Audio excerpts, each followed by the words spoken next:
Assalamualaikum warahmatullahi wabarakatuh. Wow, Bang Andi sehat, Bang Andi? Alhamdulillah sehat. Sekarang kita ketemu di mana nih? Catatan Andi Azwan ya? Andi Azwan, catatan yang sangat luar biasa dan penuh makna di dalamnya. Wah, luar biasa, alhamdulillah. Saya dengan Yahya Muhammad di catatan Andi Azwan. Banyak hal yang mesti dibahas hari ini, Bang. Wah, keren, Karena apa? keren. Tadi malam itu rame, Bang. Di Rakyat Bersuara dan Bang Andi ada di dalamnya. Iya. Saya kira kita ini butuh disepil apa saja yang dibahas. Karena yang ditunggu-tunggu netizen itu adalah, kan netizen katanya semalam itu Roy Suryo banyak disekak ster nih kira-kira oleh Bang Andi nih. Nah, sepil dong Bang, apa saja yang kira-kira menurut Bang Andi yang tadi malam ternyata Roy Suryo kesekak mat kira-kira gitu. Jadi emang lucu ya. Kalau memang semalam itu lebih banyak normatif masalah hukum. Tapi yang menarik kan di situ ada Roy Suryo ya sebagai tersangka ya. Yeah. Alhamdulillah saya ada juga.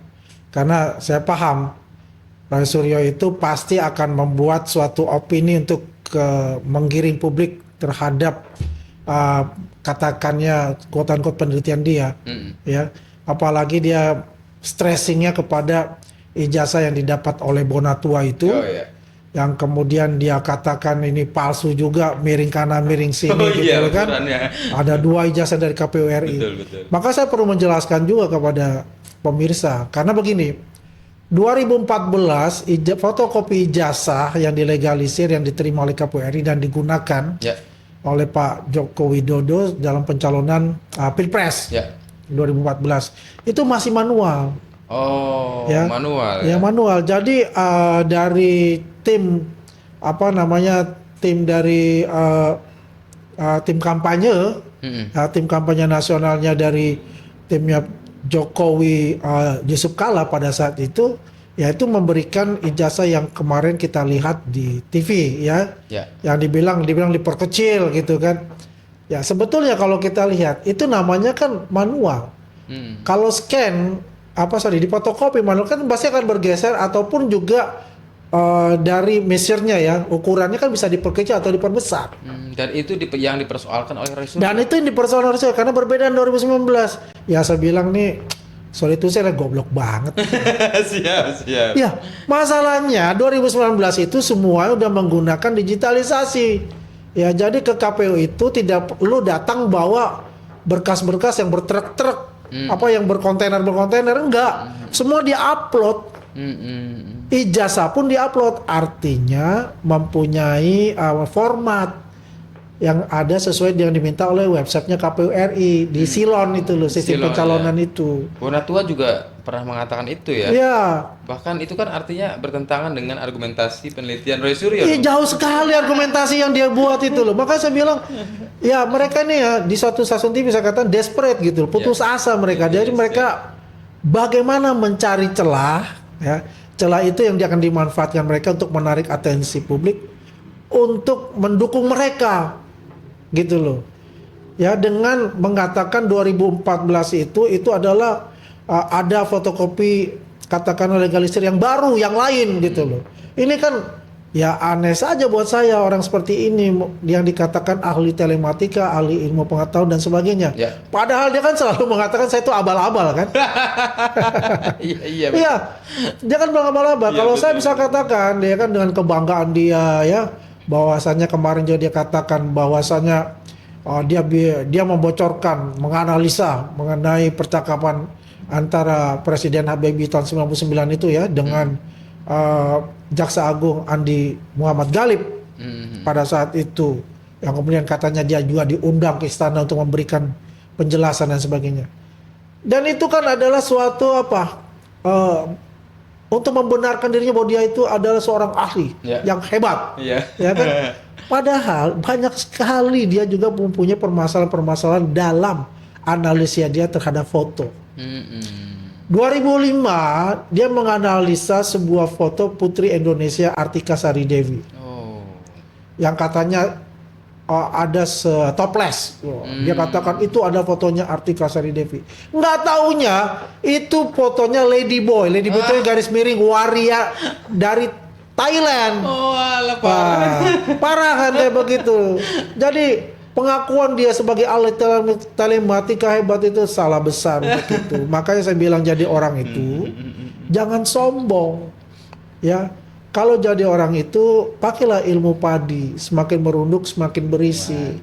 Ketika dia banyak mengomong, itulah kesalahan-kesalahan itu akan terlihat dan akan diamati oleh masyarakat pada umumnya. Bang, itu kan yang digubris oleh mereka adalah ukuran ijazah. Ya. Sedangkan setiap yang namanya fotokopian kan bisa bergeser Ya. dan sebagainya. Dan itu dijadikan sebagai dasar bahwa akhirnya mengkonklusikan ijazah Pak Jokowi palsu. Hanya sebatas itu ya. Itu dia. Ya itu dia ya, aku bilang aja ini Sontoloyo bin goblok. Siap. Iya, Iya. coba bayangin dia bilang sehebat-hebatnya dia. Itu fotokopi persis sama yang dia lakukan penelitian dia. Menurut dia adalah penelitian yang benar ya. Padahal secara logika maupun secara keilmuan penelitian mereka itu ada penelitian yang saya katakan penelitian bunuh diri. Iya. Abal-abal menurut saya. Karena kaidah-kaidah dari penelitian itu tidak ada di dalamnya. Baik yang namanya metodologinya, baik yang sumber primernya, yang dia teliti ada sumber sekunder, kemudian hipotesisnya, dan langsung melompat kepada yang namanya kesimpulan dan menuduh 99,9% bahwa 11 itu triliun adalah juga. ijazah palsu. Yang satu lagi yang ijazahnya diduga palsu mengatakan 11.000 triliun. Aduh, mon. Kasihan saya melihat kamu gitu loh, ya. Artinya ya yang kamu ini selama ini ngomongnya gede, merasa hebat ya. Akhirnya apa? Tuhan tuh tidak tidur. Dibuka pula lah kau punya kedok-kedokmu itu seperti itu. Jadi Bang sebenarnya Rismon atau teroris lah ya katakan sebenarnya ingin mengatakan apa sih? Karena kan begini, saya pernah mendengarkan juga bahwa terkait ijazah, fotokopi ijazah yang dikeluarkan oleh lembaga negara itu adalah awal-awal nih pernah mengatakan identik. Artinya ini ingin menyatakan bahwa hasil penelitiannya adalah berdasar pada ijazah Pak Jokowi. Kemudian hari-hari akhir-akhir ini yang menyatakan bahwa ternyata berbeda. Ya nggak, ukurannya berbeda, fontnya berbeda, apanya berbeda dan sebagainya. Tapi satu sisi tim mereka dan salah satu kuasa hukumnya, misalkan Bonatua mengatakan bahwa inilah 2014-19 dari KPU, DKI juga, KPU pusat juga. Sama. Sama. Iya. Artinya kan bertentangan kan? Iya. Jadi begini, ya. Jadi dia ini ingin menggiring publik dengan kata-katanya ya, tapi tidak mempunyai bahan aslinya, ijazah aslinya. Karena dia kan berdasarkan dari Dian Sandi. Jadi dia putar balik itu semua. Dulu saya pernah tantang dia. You mengatakan, nah Roy Suryo ini, bahwasanya you punya yang namanya ijazah pembanding 5 ijazah pembanding dari teman-temannya Pak Jokowi. Iya, betul. Coba lihat. Pernah. 5. Betul. Saya tanya, keluarkan 1. Mana Hari Mulyono? Apakah kamu dikasih oleh Ibu Ida? Istri almarhum Hari Mulyono? Betul. Nggak ada. Nggak ada. Mana Pranojiwo? Nggak ada. Nggak ada. Mana Ibu siapa namanya? Ibu Sri Adinsi? Ada? Nggak ada. Nggak ada juga. Iya, artinya mereka ini sebetulnya berbohong. Iya. Iya kan? Iya. Kemudian dia tumpuk-tumpuk itu. Wah ini apa sih bahasanya mencotot ini tidak sesuai dengan itunya apa namanya logo UGM. Saya jelaskan, saya memang bukan orang alumni UGM. Tapi saya mempelajari dan saya mendapatkan informasi banyak dari Kagama Bela UGM. Terutama logo. Logo itu 1993 baru diseragamkan oleh Profesor Muhammad Adnan. Iya. Ya, rektor UGM pada saat itu. Bentuknya bulat, tidak ada arsiran yang tapi transparan. Logonya UGM itu. Ya, posisinya pun di atas. Yang lama ini kan bentuknya segi 5 dan besar, arsirannya tebal, sehingga nama itu tidak bisa dibaca. Ya kan? Nah inilah yang dia katakan bahwasannya itu nggak boleh begitu, harus bulat. Come on, bulat itu 1993 ke atas. Kalau itu segi 5, mau itu pun juga segi 5, karena nggak ada aturan baku untuk itu. Semuanya itu sama model itunya. Ada yang mencotot sedikit, ada yang ini. Apapun itu, karena tidak ada aturan baku yang jelas untuk itu. Posisinya pun juga di tengah. Nah, inilah yang dicoba untuk mereka meyakinkan publik itu dengan dasar bahwa dia itu adalah alumni UGM. Sedangkan dia apakah dia sekarang menjadi anggota Kagama? Belum tentu. mungkin aja sudah dipecat dari Kagama. Ya karena menjelek-jelekan nama institusi Iya, kan. betul sekali. Nah. Dan bahkan katanya ada informasi ada seperti Amin Rais juga katanya dicopot dan sebagainya. Saya dengar sih itu nggak tahu Iya. benar apa enggaknya. Iya, dugaannya ya. Iya, dugaannya dan kemudian aspirasi netizen ya udah copot juga dong harusnya karena memang memperburuk suasana dan kemudian memperburuk image daripada film Iya. sendiri. Coba dia dikatakan itu kan selalu kalau kalah debat sama saya, dia selalu mengatakan satu, bohong. Ya. Kedua, bukan alumni UGM. Iya. Selalu kata-kata Selalu itu kan. Ketiga, tidak ada legal standing. Dan selalu berkata-kata itu. Sampai semalam pun juga mengatakan hal yang sama kan. Iya. Bukan alumni UGM di aja artinya Diam aja. Jadi aneh juga buat saya model orang seperti ini gitu loh. Kalau kita mau berdebat, ayo kan. Makanya kalau saya agak santai-santai. Kalau dulu kan saya bisa kotot, saya otot juga, ya kan. Tapi kalau saya lihat itu sudah agak santai karena mereka udah desperate, sudah putus asa. Ya, dia mau jalur apa lagi? Walaupun kata pepatah mengatakan banyak jalan menuju Roma. Kalau ini banyak jalan menuju penjara. Iya, siap. Satu-satunya mungkin cara mutakhir bagi mereka adalah mengajukan permohonan SP3, ya enggak? Kemarin dan itu bertepatan saat pelaporan YouTuber Nusantara dan Abang juga terkait Rismon Ijazah itu. Dan ternyata itu kan ya kabar-kabari bahwa nggak mungkin kira-kira di SP3 kan hanya karena misalkan permohonan itu. Ya nggak? Dan kemudian semalam juga dibahas terkait itu yang dikatakan oleh Refri Harun dan Ugroseno Wakapolri itu ya, ex itu ya Bang. Nah, apakah dengan adanya permohonan itu memungkinkan bahwa ini akan menjegal sampai ke persidangan atau bagaimana? 1000% tidak akan terjadi. Siap. Saya katakan gini, dia melapor ke Irwasum kan? Iya, Irwasum. Musinya di Karowasidik dia harusnya. Udah salah itu ya. Udah salah kamar. Irwasum itu banyak tugasnya itu adalah audit. Sebetulnya baik SDM-nya diaudit, terus juga keuangan diaudit. Dia kan ada lagi di bawah namanya Irwaswil. Ya itu tingkat bintang 1, kalau itu Komjen ya kan, itu yang mengawasi masing-masing provinsi kayak begitu. Dan itu tugasnya di dalam seperti itu. Kalau bicara tentang penyidik atau apa mengenai hal itu ya ke Warsidik, ya kan Biro Warsidik. Ya itu di bawah apa? Ya Bareskrim dong. Ya kan masalahnya kan di reserse semuanya itu ke penyidik. Ya aneh aja dia ke Irwasum. Ya makanya saya bilang kalau sebagai ahli tata negara jangan main-main ke pidana lah. Oh iya. Refli. Iya kan itu Iya kan? bukan, iya betul tata negara ya. Tata negara mainnya ke pidana. Ya udah spesialisnya tata negara aja gitu loh. Makanya Ya kalau saya sih misalnya ya aduh ini buat konten juga. Karena semakin lama kan kontennya semakin naik. iya. Memang Ya kan? banyak yang mengatakan sih Bang di netizen ya, komentar dan sebagainya. Kok ini bukan ahli pidana tapi ahli tata negara masuk ke ranah pidana akhirnya blunder Bang, nggak nyambung katanya. Gak nyambung. Banyak gak nyambung. Tapi kan merasa dirinya paling pinter. Ya kan dia selalu mengatakan tolol. Tahu nggak artinya tolol? Apa Bang?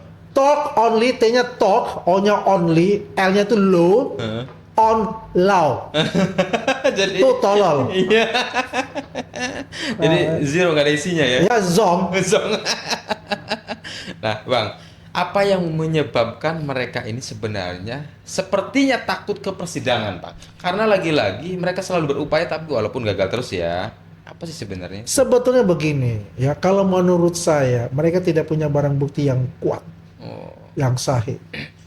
Kan kita tantang peradilan, Prapit ayo. Apakah dia berani Refli Harun? Kagak berani. Dari Tompel sampai Refli Harun gak ada yang berani. Kenapa nggak berani, Bang? Ya pastilah nggak berani karena nggak punya barang bukti. Itu jalur tol masuk, jalur tol masuk itu ke persidangan. Iya kan? Kan mereka kan ingin ngulur waktu nih, menikmati privilege mereka tidak ditahan. Tapi nggak udah PS19 sudah dilengkapi.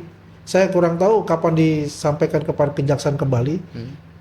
Saya punya keyakinan memang semua diskresi dari kejaksaan. Ketika itu P21 apakah mereka ditahan? Ya saya berharap mereka ditahan untuk itu. Ya kan? Artinya penyelidikan lebih lanjut sebelum masuk ke persidangan udah bisa di-clearkan. Karena kan jaksa penuntut umum itu adalah yang mewakili Pak Jokowi dan 3 teman kita lainnya dalam persidangan. Makanya itu P19 itu artinya eh, yang belum dicukupi, dilengkapi, masih ada ya lubang-lubang sedikit, itu dimintakan keterangan lagi lanjutan. Ya bukan artinya setiap barang barang bukti itu dilampirkan kepada kejaksaan itu langsung diterima. Jarang. Jarang. Biasa dikembalikan dulu. Betul. Kalau P19 rata-rata 3 poin. Itu minor gitu loh. Tapi mereka kan merasa hebat dan bilang, "Waduh, 700 masih kurang, gini masih kurang." Ya lu dodol aja, itu ke strateginya kejaksaan.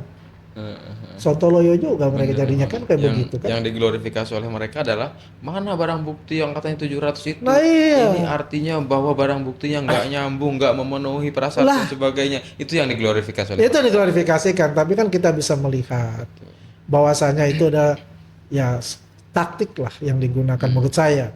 Itu bisa artinya ya kasih senang-senang dirinya lah. Tapi taktik itu mungkin ada dua, Bang. Ada taktik yang licik.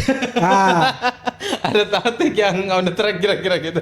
ya itu memang sih ya kalau kita lihat itu jarang kok yang namanya sampai P21, selalu P19. Dan saya punya keyakinan ini langsung P21. Saya punya keyakinan itu. Ya makanya mereka ini cepat-cepat minta ke Irwasum apa yang salah kamar lah ya, minta SP3. Kan kita mesti lihat ya, hukum mereka ini bukan hukum satu paket, hukum ada klaster 1, klaster 2. Ini perorangan. Perorangan. Perorangan bukan dalam artinya ini pidananya bahwa ini satu paket. Kalau Refli bilang satu paket, makanya saya bilang ahli tata negara masuk ke ranah pidana, ya itu nggak nyambung. Iya, makanya Ya jaka sembung bawa golok.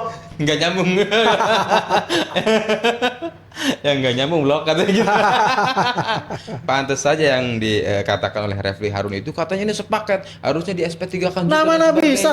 Padahal pasal-pasal ini menunjukkan bahwa poin perorangan ya. Poin perorangan. Nah, Disitulah. Iya kan? Bawa golok. jaka sembung bawa golok itu artinya. Kan gitu. Tapi Bang, harapan masyarakat yang terkadang bagi mereka adalah gregetan itu, kenapa ini sangat lambat, Pak? Jadi katanya buktinya kan sudah banyak dan sebagainya, ya enggak? Kenapa tidak ditahan juga? Syarat objektif sudah memenuhi, syarat subjektif pengulangan demi pengulangan membuat kegaduhan kembali memenuhi dan sebagainya. Artinya harusnya ditahan dong. Ketika semakin hari tidak ditahan kan justru kemudian nama baik daripada Polda Metro justru kemudian dipertaruhkan dalam hal ini. Sehingga kan mereka selalu kembali membuat kegaduhan lagi dan lagi kira-kira gitu. Ya ingat saya bahwasanya sekarang ini bukan masalah hukum murni. Ini masalahnya sudah politik. Politik ini sudah masuk ke atensinya itu masuk ke persoalan ini. Ada intervensi. Ya jelas lah kalau kita baca itu intervensi ada. Tidak bisa kita pungkiri itu. Tapi biar bagaimanapun ya Polda Metro Jaya bersikap adil lah. Equal before the law-nya itu dia coba jalankan sebaik mungkin gitu kan. Jadi dengan adanya reformasi Polri ini mungkin salah satu bagian yang meminta equal before the law-nya itu dikedepankan. Ya apalagi dengan adanya KUHP baru ini ya. Jadi semuanya keinginan baik tersangka maupun pelapor itu harus dipenuhi. Ya. Jadi misalnya tersangka ini belum memenuhi saksi ahli mereka, ya harus mereka lengkapi. Tapi dengan catatan juga jangan mengulur waktu, ya. Karena pun kalau dia mengulur waktu, karena kan ada SPDP itu ada 14 hari. Ya P19 itu 14 hari itu harus dipenuhi. Ya. Kalau enggak, berapa hari, Bang? ya mungkin sudah masuk kali mungkinannya dalam minggu ini 14 hari. Kalau kan nggak dimasukkan, ya harus ada SPDP baru 14 hari lagi gitu loh. Ya kan memang tidak ada pembatasan untuk itu. Tapi yang jelas adalah saya yakin lah semua sudah selesai karena Pak Jokowi sudah diperiksa kembali, teman-teman Pak Jokowi juga diperiksa kembali, saksi ahli mereka sudah diperiksa kan. Berapapun saksi ahli mereka yang diajukan itulah pada saat diserahkan selesai. Tapi kalau ingin mengajukan kembali nanti di pengadilan. Nah, ya berarti memang sebenarnya sudah on the track ya, Bang ya. Sudah on the track untuk itu. Itu hanya kekhawatiran, Bang. Memang kekhawatiran besar bagi masyarakat ini adalah tadi yang dikatakan bahwa ada intervensi politik. Iya. Nah, intervensi politik ini terkadang yang salah bisa menjadi benar, yang benar bisa jadi salah, kira-kira gitu. Iya, betul. Dan masyarakat taunya begitu. Iya, betul. Nah, kekhawatiran adalah dengan tidak adanya RJ, dengan tidak adanya yang lain, kemudian tiba-tiba kasus ini menghilang seperti yang lama-lama kira-kira gitu. Atau damai-damai saja kira-kira, tidak ada follow up-nya dan sebagainya. Iya. Itu khawatirnya, Bang. Jadi apa yang dikatakan Pak Jokowi, hablum minan nasnya dia, ya, dia terima pemaafan ada apa permintaan maaf. Dia minta ataupun tidak, Pak Jokowi sudah memaafkan mereka, gitu. Tapi konsekuensi hukum tetap jalan, ya. Kalau dulu dia mengatakan, saya kan selalu yang mengatakan kepada Roy, seorang peneliti itu tidak selalu itu absolut benar. Kalau you mengaku peneliti, ya. Kalau merasa itu buat tidak benar, ya kau minta maaf aja udah selesai, nggak seperti ini barang. Tapi you tinggi hati, mereka tinggi hati dan merasa mereka paling benar, ya. Ya dikipas-kipasi juga lah oleh para pengacara mereka, ya akhirnya mereka semakin merasa dirinya lebih hebat gitu loh, ya. Paling benar ya gitu kan, maka dia katakan 99,9% itu. Coba lihat aja nanti, kan dulu ramalan saya kan saya katakan bahwa sini pasti akan terjadi cakar-cakaran. Kan betul juga yang terjadi. Egy Sujana yang melaporkan, Roy Suryo melaporkan, siapa? Pak Sobari juga, mau Sobari juga kan. Ya aneh aja buat saya. Zainuddin nggak nongol-nongol kemana ya Bang? Ya karena kan dia bukan RRT katanya, bukan kan teroris. Tapi kan Roy Suryo Bang. Yang nggak emang Roy Suryo doang yang bisa menentukan itu kan 3 orang itu, teroris itu. Kalau Roy Suryo 2 orang ini nggak suka, Roy Suryo sendiri mana bisa dia karena Tifa itu nggak suka banget itu sama. Oh nah iyalah, Refli Harun juga nggak suka kan? Kalau Refli Harun suka sama yang lainnya. Iya, bagian daripada kompetitor katanya. Bang, terakhir. Ya. Apakah benar-benar yakin ini kasus akan disidangkan? Dan apakah benar-benar yakin akan ada sebuah vonis? Yakin saya untuk bicara bahwa mereka akan disidangkan. Karena biar bagaimanapun haknya Pak Jokowi dan haknya 3 saksi pelapor itu. Karena semua mens reanya sudah ada, ya bukti-bukti sudah ada, saksi ahli sudah ada, ya semuanya itu sudah dalam satu terintegral gitu, terintegral untuk menuju ke pengadilan. Dan jaksa penuntut umumnya kan sudah ada juga semua, ya kan. Tinggal karena juga begini, Pak Jokowi ini butuh ruang publik untuk membuktikan ijazah asli yang dituduh palsu oleh teroris ini, ya, yaitu adalah pengadilan itu. Karena apa? Kalau tidak melalui proses itu akan terjadi yang namanya teroris berikutnya. Itu pasti itu. Ya. Kita lihat aja guru besar mereka kan, yaitu siapa? Bambang Tri itu. Bambang. Iya. Guru besar mereka itu kan. Dari situ mereka belajar juga rupanya gitu. Sama Gus Nur. Nah dari situ juga dia nanti mungkin akan muncul baru. Ya teroris-teroris baru itu yang mempelajari dan menyempurnakan gitu loh. Ya. Skenario mereka yang mereka buat. Tapi biar bagaimanapun memang terjadi polarisasi yang hebat di bawah. Ini justru. Ya kalau kita lihat akhirnya muncullah yang namanya kaum baru, bani yang baru. Apa itu?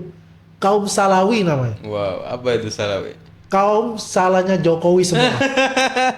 Itu kaum Salawi mereka. Bikinlah seperti itu. Kan selalu mengatakan atas nama rakyat. Ya, nama rakyatnya siapa? Ya kaum Salawi. Yang 16% apa gimana? Mungkin di bawah itu. Iya. Iya kan? Jadi artinya di sini ya kita tunggu P21-nya dari kejaksaan yang nantinya apakah kejaksaan ini berani mengambil keputusan untuk menahan mereka atau mereka seperti yang sekarang ini.